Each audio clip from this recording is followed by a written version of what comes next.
Dan berita baiknya, kalau ada orang berkata, ya Rasulullah, kalau saya masih belajar, masih terbata-bata bacaannya, ya, hurufnya mengejanya masih susah.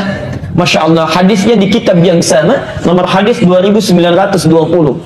Walladhi yatata'ta'. Adapun orang yang terbata-bata saat dia mulai belajar membaca, wa huwa syaqqun 'alaihi. Sudah terbata-bata, sulit mengeja hurufnya. Ya. Orang lain mengucapkan misalnya a'udzu, dia sulit mengucapkannya a'udzu. Masya Allah, falahu ajran. Kata Nabi, orang ini minimal dapat 2 kali pahala orang yang lancar. 2 kali pahala, Masya Allah. Kalau tadi alif lam mim, yang lancar dapat berapa? 30. Yang nggak lancar misalnya dia ulang alif lam mim, dia ulang lagi alif lam mim, minimal dapat berapa? 60. Ustaz, kalau begitu saya nggak lancar aja bacanya ya. Itu keliru. Itu keliru ya. Insyaallah. Jadi maksudnya setiap kali dia mengulang dia dapat pahalanya. Ya, setiap mengulang tambah lagi, setiap mengulang tambah lagi. Jadi ibu dan bapak sekalian, kalau Nabi sudah menawarkan antum nggak lancar saja, pahala dilipat gandakan. Kalau dengan semua motivasi itu belum tersentuh juga baca Quran, ya subhanallah, dengan cara apa lagi mesti dimotivasi? Dengan cara apa lagi? Ya, pahala sudah digandakan, kebaikan diliputkan, belum tersentuh juga. Berapa lama lagi waktu yang dibutuhkan untuk memotivasi kita mau baca Quran? Ya. Karena itu terakhir tadi pagi saya sampaikan di salah satu masjid di Baitur Rahim, Masya Allah, normalnya setiap muslim itu mesti baca Quran. Mesti baca Quran dalam sehari. Kalau bapak ibu sehari misalnya, biasanya cuma 1 juz, pindah jadi 1 roboh. Biasa 1 roboh, 1 ain, pindah jadi 1 halaman. Biasa 1 halaman, cuma 10 ayat. Biasa 10 ayat, nggak sempat sibuk, cuma 1 ayat. Bahkan satu kali sibuk misalnya sama sekali nggak baca Quran. Kalau dalam sehari tidak mampu baca Quran, caranya begini. Malam-malam bangun, 1:30, jangan tahajud dulu. Bawa mushaf kita, masuk ke ruangan tengah, buka mushafnya, lalu katakan pada diri kita, ya Allah, dosa apa saya nggak bisa baca Quran? Karena tidak mungkin ada muslim tidak mau baca Quran kecuali ada sekat dalam jiwanya. Itu yang perlu dikeluarkan. Ya. Sehari mesti baca kita, sehari itu Quran mesti baca, walaupun cuma 1 ayat. Ya. Masya Allah. Nah, yang kedua bisa juga dengan qiraah sudah kita lakukan, lancar bacanya, maka levelnya naikkan. Jangan cuma sekedar baca tapi pahami. Disebut dengan tilawah. Tilawah Al-Quran. Tilawah Al-Quran. Saya sudah uraikan dengan sangat rinci di pertemuan lalu. Sekarang saya berikan cara singkatnya saja. Ya. Antum kalau mau tilawah Quran, cara terbaiknya itu ada 2 metode. Ya, ada 2 metode. Metode pertama, ya, biasanya para sahabat ya, membaca 5 ayat terlebih dahulu. Misal Al-Baqarah alif lam mim sampai dengan ulaika ala hudan min rabbihim wa ulaika humul muflihun. Dibaca 5 ayat ini, dipahami artinya, lalu coba diamalkan. Belum sanggup mengamalkan, ya berhenti dulu di situ. Ya, lalu lanjutkan lagi. Masya Allah. Ini metode yang pertama. Metode yang kedua, ini yang didukung oleh para ulama saat ini, Masya Allah. Ya. Yang paling bagus keluarkan bimbingan Quran itu secara tematik. Karena bimbingan kehidupan kita semua ada di Quran.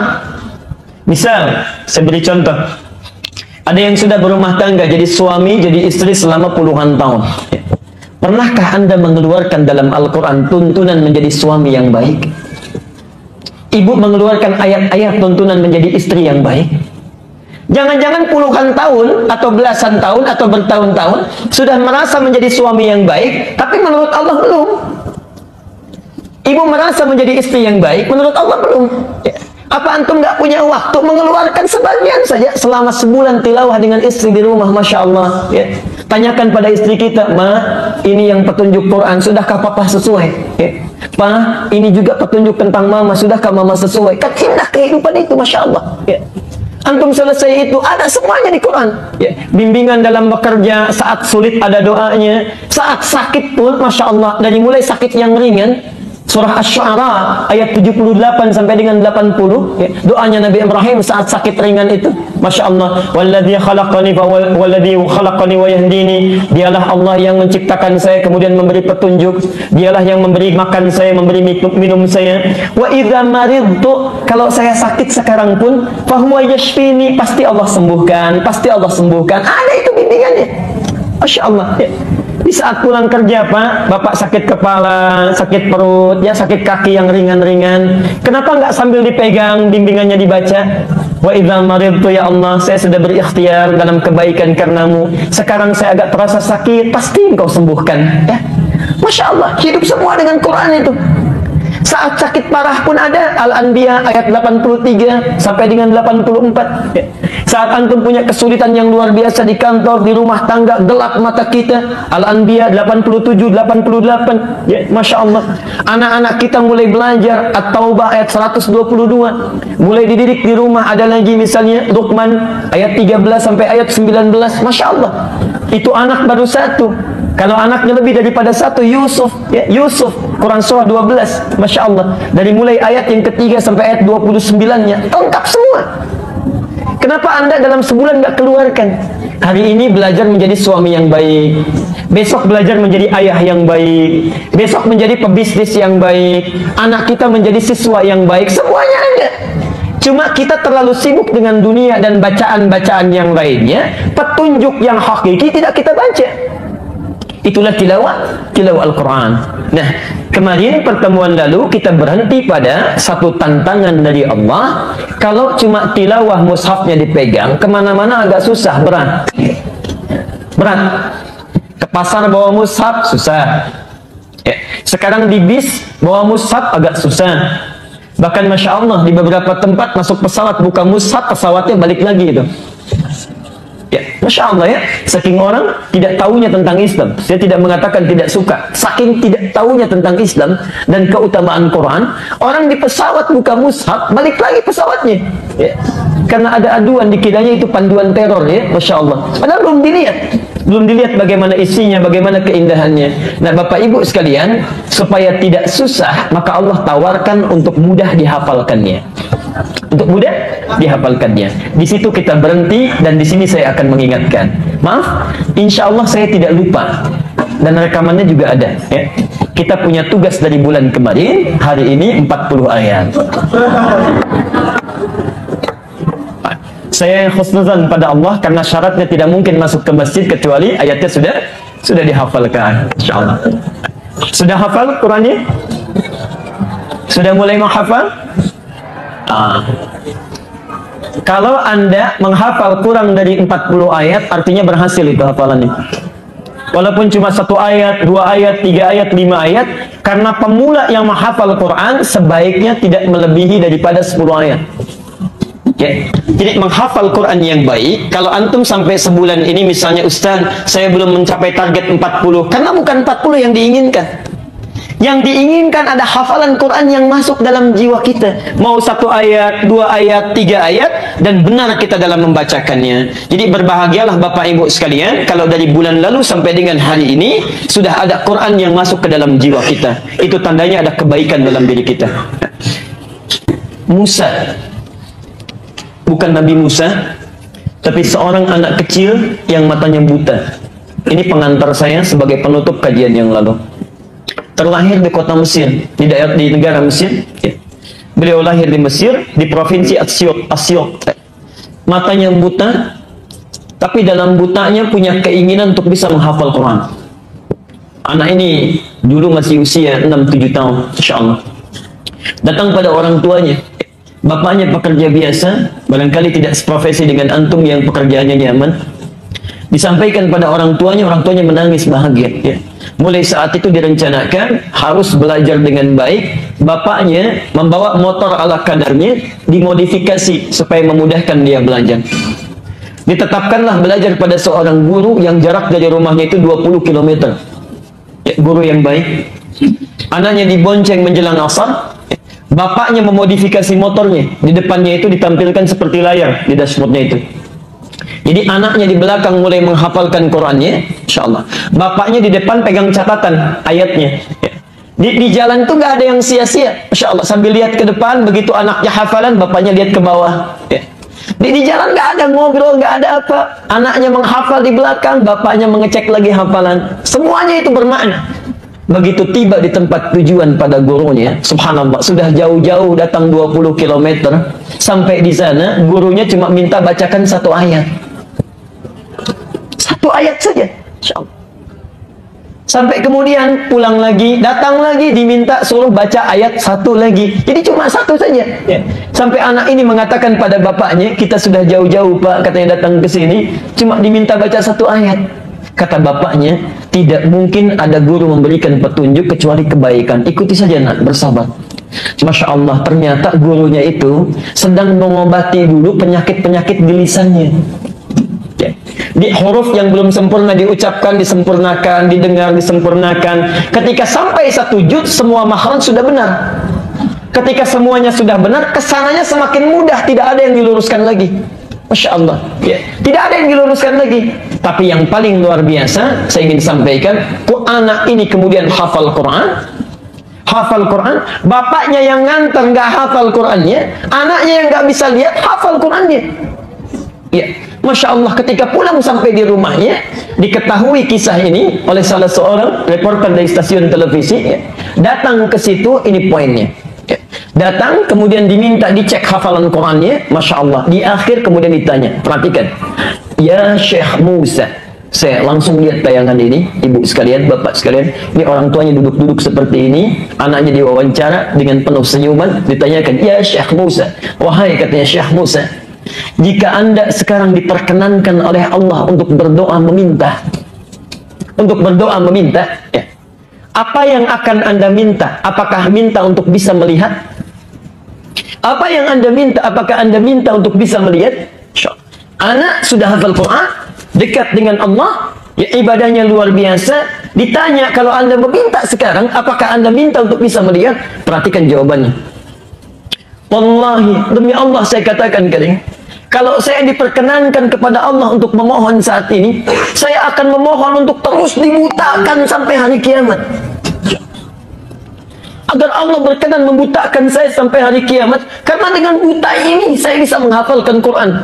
Saya takut kalau dikembalikan bisa melihat kembali. Saya takut Quran meninggalkan saya. Ini kalimat yang pertama. Ya. Dan yang kedua, perhatikan, belum selesai kalimatnya. Dan demi Allah saya katakan, Quran ini akan saya bawa menghadap kepada Allah. Saat saya sendirian menghadap kepadanya, lalu saya katakan, ya Allah, saya sudah berusaha untuk menghafalkan Quran saya, maka mohon ringankan azab saya kalau saya mesti dihukum di akhirat ini dengan Quran yang telah saya hafalkan. InsyaAllah, Ustaz, saya telah berusaha menghafalkan Quran saya, maka mohon ringankan azab saya kalau saya mesti dihukum di akhirat ini dengan Quran yang telah saya hafalkan. InsyaAllah. Bapak Ibu sekalian, kalau anak yang buta saya tidak bisa melihat, Allah mudahkan dia untuk bisa menghafal, dia bawa, masih merasa banyak dosanya, maka kenapa antum yang masih diberikan penglihatan, waktunya masih panjang, diberikan kesempatan, sampai hari ini belum mau menghafal juga? Dengan cara apa lagi mesti diingatkan? Ya, dengan cara apa lagi? Karena itu bertakwalah kepada Allah, setidaknya sebelum pulang bawa hafalan Qurannya, sampaikan pada Allah, saya telah berusaha ya Allah, di sisa hidup saya yang sebelumnya pernah saya sia-siakan, sholat seringkali tertinggal, Quran jarang dibaca, saya telah berjuang sebelum meninggal telah saya hafalkan, mohon ringankan azab saya sekalipun saya mesti dihukum. Ya, kalau sampai sekarang belum tersentuh juga sekedar untuk baca, apa yang antum akan bawa di akhirat nanti? Ya. Karena itu bertakwalah kepada Allah, terutama yang usianya lebih daripada 40 tahun atau sampai 40 tahun. Al-Ahqaf itu langsung turun keterangan Allah. Quran surah ke-46 ayat ke-15. Ya. Perhatikan kalimatnya di sana. Ya. Orang-orang yang sudah sampai usia 40 tahun seharusnya sudah banyak berdoa dan merencanakan amalan. Qala rabbi auzi'ni an ashkura ni'mataka allati an'amta 'alayya wa 'ala walidayya wa an a'mala salihan tardah. Wa an a'mala salihan tardah. Lihat sindirannya di ayat ini. Lihat ya, saya katakan sindiran dalam tanda petik. Kata Allah, seorang yang sampai dalam usia 40 tahun dalam hidupnya, dia mesti mensyukuri aktivitas hidupnya. Mesti mensyukuri usia yang telah diberikan oleh Allah kepadanya. Masya Allah, perhatikan ya, orang cuma diberikan 4 tahun, cuma diberikan 5 tahun, tiba-tiba wafat. Antum 40 tahun, amalan kan banyak bisa dilakukan ya. Masya Allah, orang cuma 4 tahun, cuma 5 tahun ya, dia kemudian wafat. Antum diberikan 40 tahun, 50 tahun, banyak sekali amalan yang bisa direncanakan ya. Kita bisa sholat sunnah diperbanyak ya, bisa tahajudnya banyak, baca Qurannya banyak. Masya Allah, banyak waktunya ya. Maka dari itu kata Al-Quran, kalau sudah sampai usia itu, perbanyak doa untuk bersyukur. Rabbi auzi'ni an ashkura ni'mataka allati an'amta alayya. Duhai Allah, bimbing saya untuk bisa mensyukuri nikmatmu yang telah engkau berikan kepada saya. Wa ala walidayya, dan pada ibu bapak saya yang telah melahirkan saya, merawat saya sampai saya tiba di usia ini. Tapi yang paling menarik, perhatikan, tidak ditutup sampai di sini. Kata Al-Quran, wa an a'mala salihan tardah, dan tolong bimbing saya untuk memperbaiki aktivitas hidup saya yang lebih engkau ridhai. Nah, kalimat terakhir ini itu sindiran dari Quran, seakan-akan mengatakan, hei, ada hambaku yang sudah diberikan usia sampai 40 tahun tapi hidupnya itu sia-sia, amalnya tidak Allah ridhai ya. Masya Allah, anak usia 4 tahun di Palestina sudah hafal 10-15 juz Quran. Ini 40 tahun, 1 juz pun belum hafal, kemana aja ya. Anak usia 4 tahun, 5 tahun, sholatnya sudah bagus, puasa sudah dilatih. Ini 40 tahun, 50 tahun, Masya Allah, untuk latihan pun masih belum. Kemana aja selama ini ya. Maka Allah berikan isyarat, kalau sudah tahu dulu itu ada yang sia-sia, sisa aja jangan disia-siakan lagi ya. Amal salihan tardah, rencanakan amalan supaya Allah bisa memberikan ridha. Nah, itu kalimatnya Bapak Ibu sekalian. Tolong catat kalimat saya ini, tolong catat. Kalau Anda, maksudnya jangan, tidak perlu dicatat di tulisannya, tanamkan saja dalam pikiran kita. Kalau Anda tidak mampu berlomba dengan orang soleh dalam memupuk kebaikan, maka berlombalah dengan para pendosa untuk beristighfar dan bertobat kepada Allah. Kalau Anda sampai usia sekarang belum juga mampu berlomba dengan orang-orang soleh dalam memperbanyak kebaikan, orang sudah menunaikan tahajud, antum sholat fardu pun masih tertinggal-tinggal. Orang sudah menghafal Quran, antum baca Quran pun masih terus didorong-dorong. Kalau nggak mampu berlomba dengan orang soleh dalam memperbanyak kebaikan, maka berlombalah dengan para pendosa untuk beristighfar dan memperbanyak taubat kepada Allah Subhanahu wa taala. Ya. Bertakwalah kepada Allah, itulah amalan para salafus saleh setelah mereka menunaikan salat tahajudnya. Kalau tidak memperbanyak doa, perbanyak istighfar atau memperbanyak bacaan Quran kepada Allah Subhanahu wa taala. Nah, sekarang kita lanjutkan, ambil satu saja untuk mempersingkat bahasan kita. Setelah melakukan itu, apa yang kemudian Rasulullah SAW lakukan? Ya, selesai menunaikan tahajud dan pendekatannya kepada Allah. Bapak Ibu sekalian, sunnah Nabi, saya urutkan dari awal ya, supaya mengingatkan kembali. Bangun dari tidur, tidak langsung berdiri, duduk dulu. Kemudian hapus bekas ngantuknya. Itu sunnah Nabinya, ya, sudah dipraktekkan insyaAllah. Ya. Baca doa bangun tidur, Alhamdulillahilladzi ahyana ba'dama amatana wa ilaihin nusyur. Baca 10 ayat terakhir surah Ali Imran. Sudah insyaAllah. Ya, berusaha terus ya, berusaha. Baik. Setelah itu kita pergi cuci tangan kita. Ya, kemudian berwudu. Kalau berhubungan suami istri kemudian mandi dulu, janabah ya. Lalu tahajud tadi malam insyaallah. Ayo, ya. Jangan tunggu waktu, begitu diajarkan sekarang langsung praktekkan ya. Keluar dari masjid ada peluang dipraktekkan, praktekkan. Amalannya malam praktekkan. Ya. Belum pernah memulai dengan 2 rakaat, insyaallah ya. Tahajud lakukan ya. Selesai tahajud bisa perbanyak istighfar, wabil asharihum yastaghfirun, bisa memperbanyak doa kepada Allah. Silakan antum memohon, hadisnya qudsi sudah pernah saya sampaikan ya. Allah berikan 3 pilihan, ya ibadi, hai hambaku, sepertiga malam terakhir Allah turunkan rahmatnya ke langit dunia ya. Menawarkan 3 hal, ya ibadi, hai hambaku, siapa yang menginginkan rahmatku aku berikan, yang berdoa aku kabulkan, yang memohon ampunan aku ampuni saat ini. Setiap malam berlangsung, setiap malam, Masya Allah, di akhir penghujung sebelum fajar. Kemudian kita boleh perbanyak doa, dan yang terakhir perbanyak bacaan Quran, hafalan Quran atau tilawah Al-Quran. Nah, setelah itu tiba waktu panggilan azan ya. Jadi Rasulullah melakukan itu sampai muncul panggilan azan subuh.